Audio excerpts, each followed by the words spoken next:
속의 전쟁에서 생존자는 잔인하다 진짜. 맛집이야, 그 타로 맛집. 어떻게든 이기자. 그래 한번 죽어보자. 우와. 어떻게 맞춰? 두고 봅시다. 누가 이기는지. 운명을 읽는 자들의 운명을 건 서바이벌.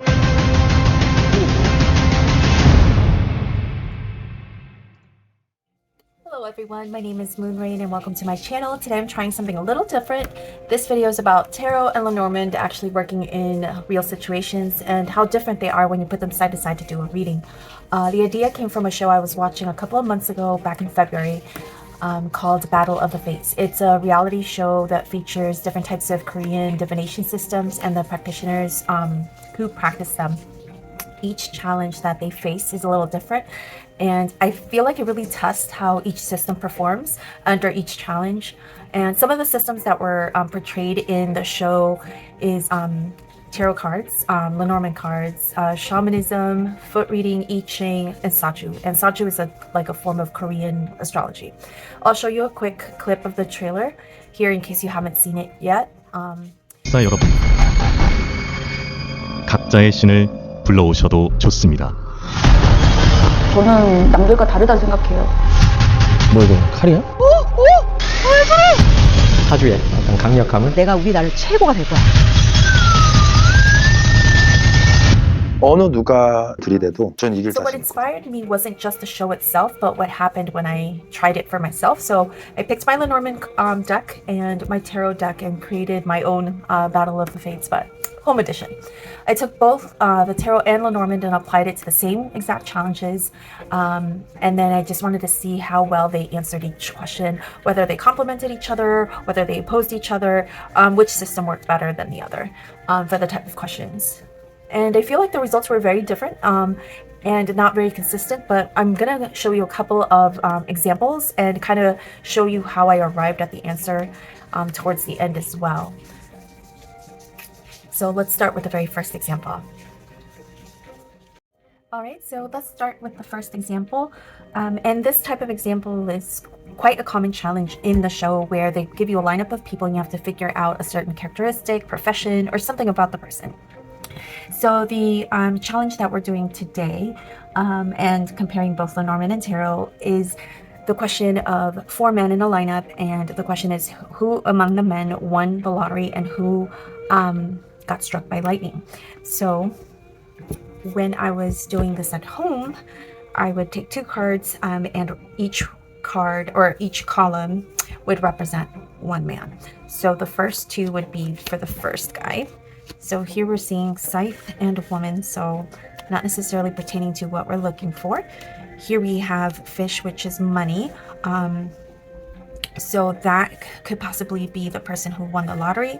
Then we have the third being the snake and the cross. To me, this shows somebody deceitful. So this person I think is a filler. So person number 3 in the lineup is incorrect. He's neither the guy who won the lottery nor the person who got struck by lightning. And then 4, we've got obstacle and guidance. So this person might have gone through something hard and got all his wishes come true. So that could also mean that that person won the lottery. Out of the lineup, it looks like there's something going on between 2 and 4. But as you can see here, my whole purpose of making this video is to show you that with Lenormand, it's a little hard to get a yes or a no from it, and a very clear yes and no regarding the questions or challenges with the line. And then I'll show you how it compared with Tarot. So with Tarot, we're just going to pick 1 for the first guy, 2 for the second guy, 3rd card, and 4th card. Okay, you wanted to come out, you'll come out. Okay. And now here we're going to try to hopefully see the lightning card to demonstrate that the person got hit by lightning, a pentacle to show us who was the one who got the windfall, or something to that effect. Alright, so the Queen of Pentacles, to me, this particular card would be more methodical as opposed to a windfall of money, so I wouldn't necessarily say that this is the person here. Okay, so here we got another pentacle. card, and in this particular case, because the person is upside down, and so he's not working hard to get that money. So I definitely see that this is definitely the person who won the lottery. Sorry, this was reversed as well. Queen of Cups, again, not the person. And then we have the Nine of Pentacles. Okay, and this is a person of self-sufficiency. I would still have to go with lottery here, but the lightning, as you can see, it's just not here at all. And I remember doing this the first time around, and for one of the particular people in the lineup, I did get the lightning card.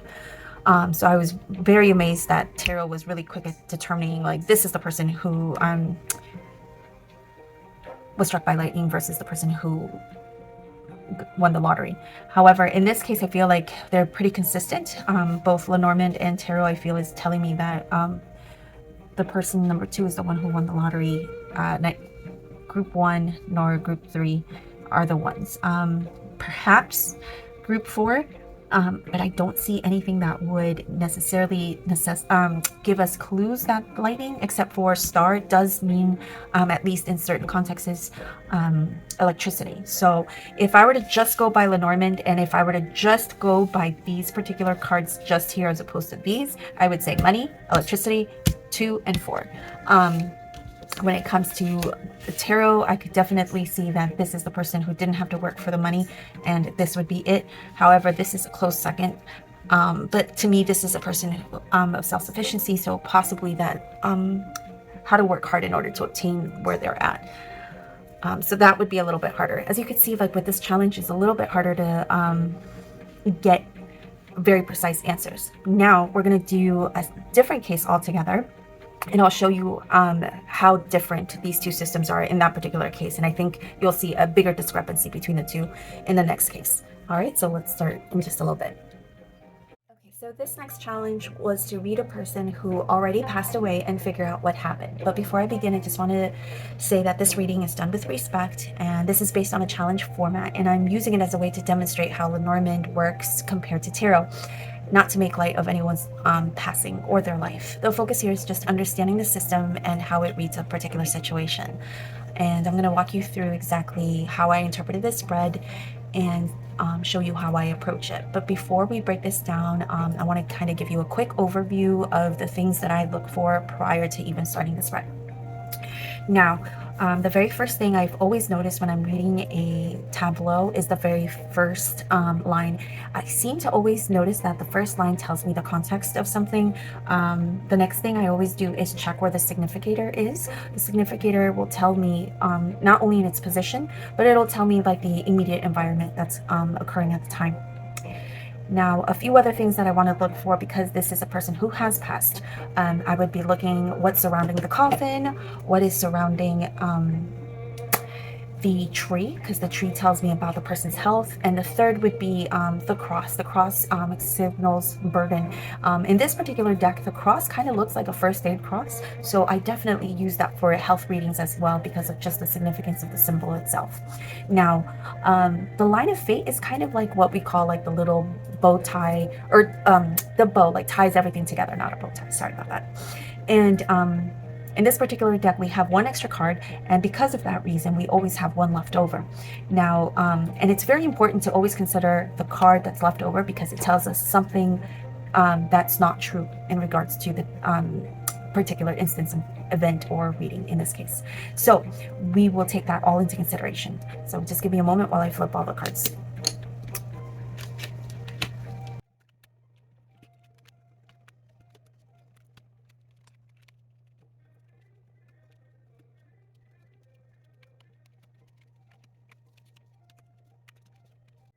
Okay, so now that I've put all the cards face up, I just want to go over a few things. As you recall, the card that was left over and not part of the spread turned out to be the scythe. So right away we can tell that this particular person's passing was not a swift, fast death. This was something that occurred slowly. The next thing I wanted to mention was the line of fate. And as you recall, it's the last 4 cards in the grand tableau. And here we have the clouds, the child, the woman, and the star. Notice how the line of fate, the significator, is at the very bottom. So all of this, as I mentioned before, is on her shoulders, weighed on her. So as you can see, there is a lot of issues going on in this case. And now, I mentioned I always like reading the very first line in order to get context, so we'll go over that line. The next thing we want to talk about is the coffin, and notice all the cards around it, and we'll talk about that in just a second. And the cross, I don't know if you could see it here on the very edge, and the tree. Notice how the tree is in the line of the coffin. So we'll be going over all of these little clusters, as I would I think would be best way to describe these areas here to interpret this particular spread. So immediately, like I mentioned before, just so we can make this a little bit clear, we know that this was not a sudden death. The next thing that we can derive from this, just quickly by glancing, is that this particular person must have been pretty famous or very well known in her community. Another thing that we can derive from this is that there was a decision she had to make from the context of the very top part, and she wasn't able to fulfill one of the choices that she had in regards to where she would have to go. A third thing that I noticed is that she has repeatedly done this in the past, but something was different this particular time, and that's what caused her passing. This didn't happen at home. This was something that happened abroad from the very first card. So she traveled. And the last couple of things that I wanted to mention very easily is that she died alone. She was far from her home. So if we were to summarize, just quickly glancing over the things, she was far from home. She died alone. This was something that she loved doing. She repeatedly has done this. It looks like she was adored by the public, just from the heart, the garden, as well as the bouquet under all of this. There was a decision she could have made, but she didn't necessarily make it. And of course, it looks like the very bottom row, which shows me the snake, and the snake is wrapped around this person's neck. The ring being next to the cross. This all indicates to me that she was stuck. She was unable to remove herself from the particular environment that she was in. So that is what we can easily gather from the Lenormand spread just by merely glancing at things here. But now we're going to go a little bit deeper, and you can always skip ahead and just move on to the tarot aspect of this, and just so you can compare both of them if you just kind of want a cursory look at how they differ. But I'm just going to go a little bit more in depth in case somebody is learning Lenormand, wants to kind of dig a little bit deeper and kind of understand the nuances that comes along to reading a grand tableau. So the very first thing I look at in the very first row is the context. I feel like the first row always for me when I do readings is it really gives a good setting of what is going down below. Once I'm done reading that, I'm going to take a look at the where the significator lies and what's surrounding her. And once I'm done with that, I move on to the different areas or cards that symbolizes the different areas of her life that I are looking into. In this case, I'm going to look at the coffin, the tree, as well as the cross. Now, so if we start here with the setting, if you take a look here, like I mentioned before, we have a ship which is moving towards the left, and to me this indicates travel. There are other cards in here that could indicate travel, but in this case, the ship, because of what it is, to me it means that it's a long distance, right? So here we have the ship, and this means that she traveled far. However, something changed in this particular situation. The stork is about change. Now, in this case, we are seeing that this particular trip, it looks like brings her joy, and she's done these type of trips before because of the whip. The whip is about repetition over and over and over again. So she's done this type of situation before, and it's bringing her a lot of joy. Now, what we see here is clover, which is something fast, quick, not very lasting. And we have a the eye here, which is not a typical card of the Lenormand, but it's telling you to be aware of the surroundings around here. Now here you can see that it's right below or right above the mountain, which is very important because mountains in itself could mean an obstacle or something that's impeding and not letting things flow, which is really funny because you have the fish here, which is about flow, money, and things of that nature. However, there's nothing around the fish that indicates that this is a financial matter. This is more of something that is just stuck and not able to move forward. We have the key, and the key always gives us the answer being below. So when you look at these cards or this cluster here, we're seeing that even though the mountain is causing some sort of issue, notice how the mountain is below the fox as well as the coffin. So this is the crux of the situation here. If you're looking at the key as well as the coffin, and you see that in the center, but this is something that she liked to do. So as you can see here, that this mountain or this obstacle provided joy and love. Notice how this is touching the whip. So she has done this type of situation before.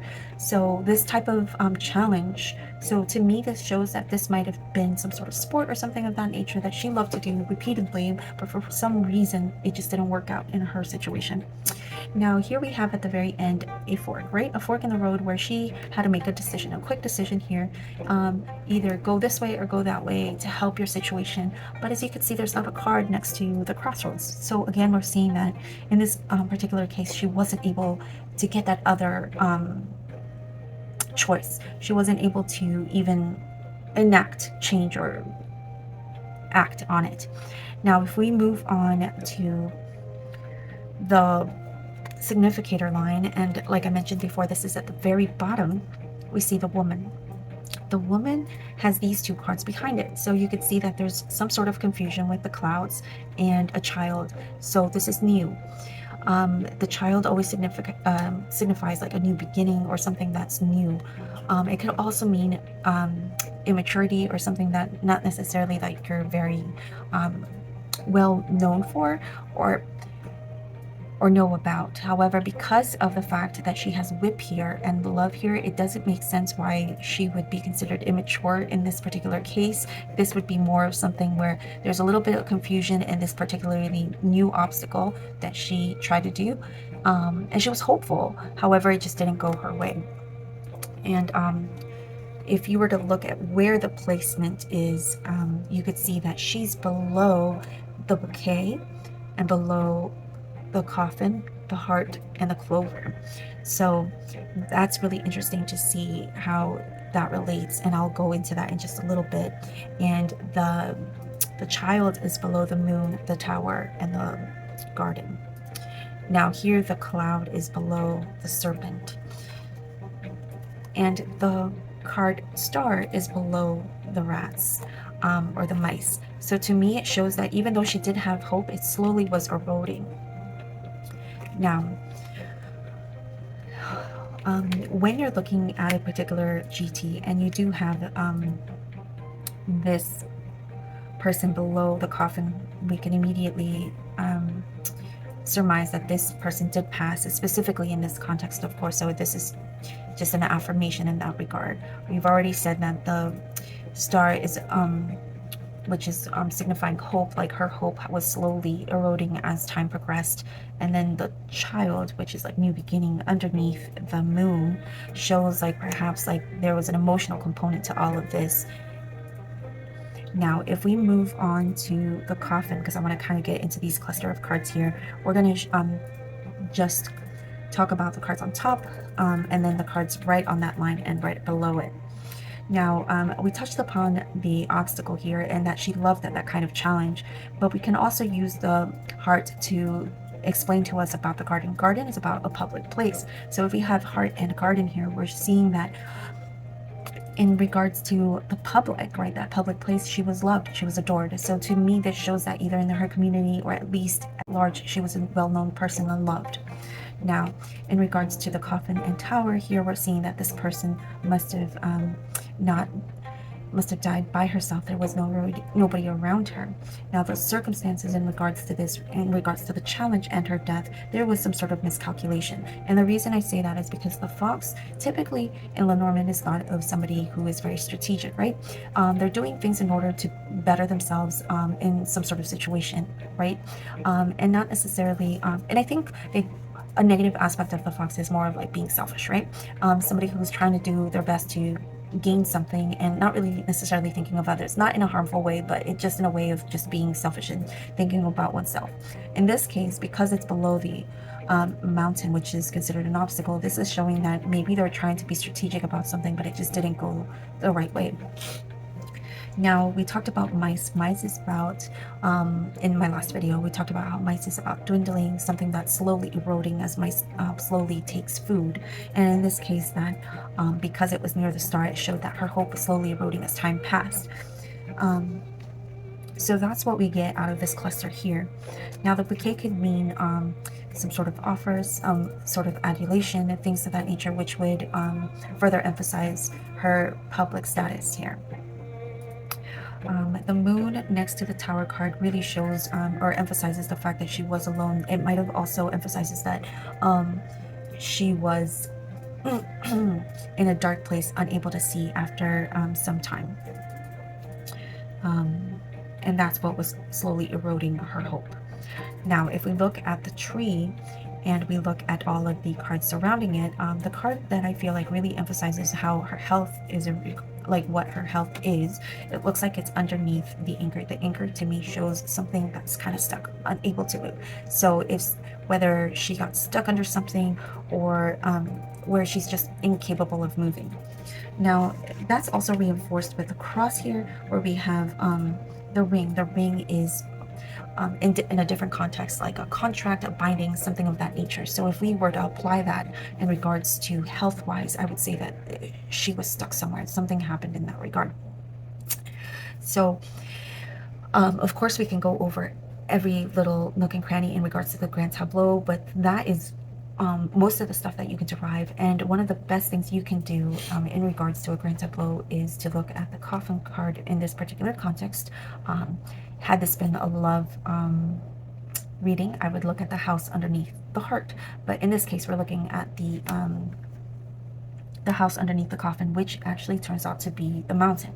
So in this case, the mountain is definitely emphasized multiple times in regards to the cause of her death. If you look here, and the reason why I say that is because the eye is right above the mountain, kind of explaining to you like this is the cause, and the coffin is right at the house of the mountain, which also emphasizes the cause. So that is that. We're going to move on to the tarot, but as you could see, we were able to derive a lot of information in regards to the circumstances of this person's passing. We can surmise that this is something that the person really enjoyed doing. They've done it multiple times. They were not near home. This was somewhere where they traveled far away, but something caused a change in this particular situation that wasn't typical for this person. Unfortunately, they weren't able to go ahead and take action. Like, they had a decision to make at the last second, but it just didn't work out in their favor. It looks like they were in the dark and they died alone. This was something where like just a strategy just didn't work out well. The particular type of instance, it looks like it's some sort of challenge that they love to do. It's something that they're very well known for. And it looks like just with the anchor and the ring, it shows something where like either they're stuck or just can't move, something to that effect. All right. So, and of course, because the scythe is not in this particular spread, it shows that this was not a very swift, quick death.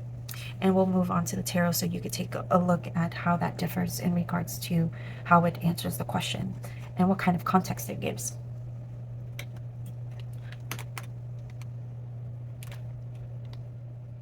Okay, so we're going to take the same case and we're going to do tarot instead. And in this case, we'll be doing a box spread, which will include questions such as the type of event, the mechanism, and the environment.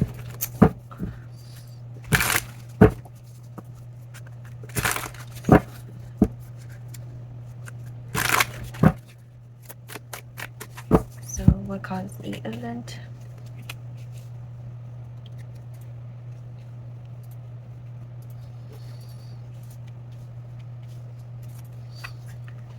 Here we have what physically happened.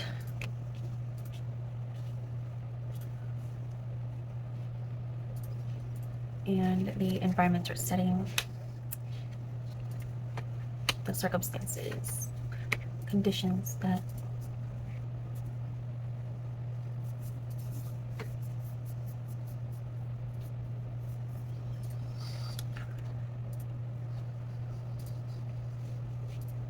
okay.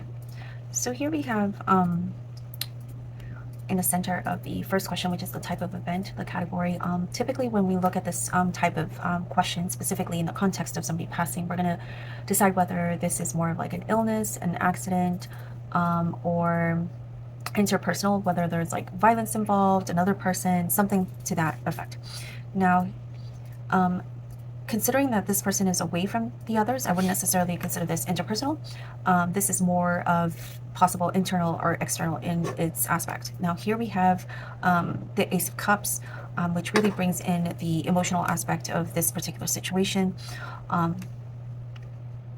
And last but not least, we have the Nine of Wands, which suggests that this is something where perhaps they didn't necessarily protect themselves, and this is what caused this particular situation. So this to me definitely is more of kind of external, just because of the last card is showing me that they didn't necessarily protect themselves and something to that effect occurred. However, it's not interpersonal where the other people caused the situation. So this is more of where they didn't protect themselves from a particular environment, and this is what happened. Now, if we look at what physically happened, here we have out of all the cards here, I feel like I would definitely get pulled more with the major, which is the strength card. So this person necessarily didn't have the physical strength in order to pull through. Again, physical things that could happen. This could be right now that we know that this is a lack of protection, not necessarily from somebody else. It would be like either like a fall, a trauma, some sort of drowning, something to that effect. I don't necessarily see any water components here, so I wouldn't necessarily call this a drowning. Again, as you can see here, the Eight of Wands doesn't show something fast because it's in reverse, so this is something slow and losing strength here. So the Ace of Pentacles also shows me that this is something extremely slow and snowballing. Another thing that I could derive here is like that passageway that leads to the mountains behind here. I see mountains here as well. So this just shows me that this was quite challenging in strength, and it was like a very slow build. It wasn't fast. So again here, what we're deriving from the very top is where we just didn't protect ourselves. Something occurred, not necessarily with others. This was something separate, very slow in timing, and lack of strength towards the end. And here we have that card, the Two of Wands, which shows decision. And if you recall, in the Lenormand at the very top, there was a decision she had to make. And if you recall, like, there wasn't a card on the right hand side which shows us the two choices that she had to make, to me, which signifies that she wasn't even able to make that choice. Like, she unfortunately might have passed before she could make that decision. Here we have that same issue here, where we can use the cards on the sides to show us that decision. Unfortunately, we only have one side which shows the Four of Swords, and the Four of Swords is typically a card about rest. Unfortunately, it is upside down, so this is necessarily giving us a sense that she was resting. And if this was a location, the Hierophant is somewhere like there's some sort of structure, or it's a card about dogma or tradition. And it's intriguing or interesting in the sense of why it's being part or used in the context of location here. But I feel like she might have had a choice in where she wanted to be, and I don't think the place that she was, ended up being someplace that she was able to feel like very comfortable in. And that's what I think that these two cards are trying to explain here. Again, we could use like different overlays here, whether we can use diagonals, we can use interpretations of the columns as well. But I just want to quickly go over the fact that, as you can see with Tarot and Lenormand, it's very different in regards to how they're able to convey the information or the answer. It looks to me like this is more of the emotional aspect of things. I get that sense from the Five of Swords as well as the Nine of Wands, and of course the Ace of Cups and the Four of Swords. As you can see here, this is the more of like the mental state, even the Two of Swords as well. So I feel like you get a different overlay of the psychological aspect when it comes to answering the question here with tarot. It doesn't necessarily give you a very definitive answer of what the events are going or progressing. Very easily, of course, we can do that if we are using this like before, during, and after. But we can't really zone in on certain things. As opposed to Lenormand, as you could recall, there was a lot of information that we were able to derive about that person, whether the person was very well known. This seemed to be a job or a hobby that she well liked. She's done this before, but for whatever reason, something just went wrong in that particular situation. And you can just go move on from there. And not only are you getting context or background of the person, but you can derive the events quite easily as opposed to the tarot. So I just wanted to make this quick video just explaining how Tarot and Lenormand work and how they answer the questions. Of course, I can go a little bit deeper into this particular spread, and I might even put like a little blurb or information just comparing and contrasting the different cases and how I was able to see the differences between Lenormand and Tarot throughout the series and show you how they work and where they shine. But like I mentioned before, I feel like this is kind of like just a look of just encouraging other readers out there in TarotTube and at home to try different types of systems to see like what kind of information you're able to get. And of course, this might also be just from the mere fact, and this is a big caveat, the fact that I am mainly a Lenormand reader who uses Lenormand as a way of getting practical answers, and I use tarot more in a I would say psychological aspect, because I think it's just easier that way, and that might also paint my readings in that way or in that context, right? So well, this is it. I thank you so much for taking the time to watch this video, and I hope you guys got some information from this.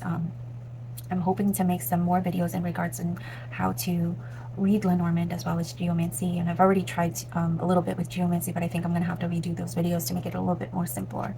But again, thank you guys for watching. Have a wonderful weekend, and I'll see you next time.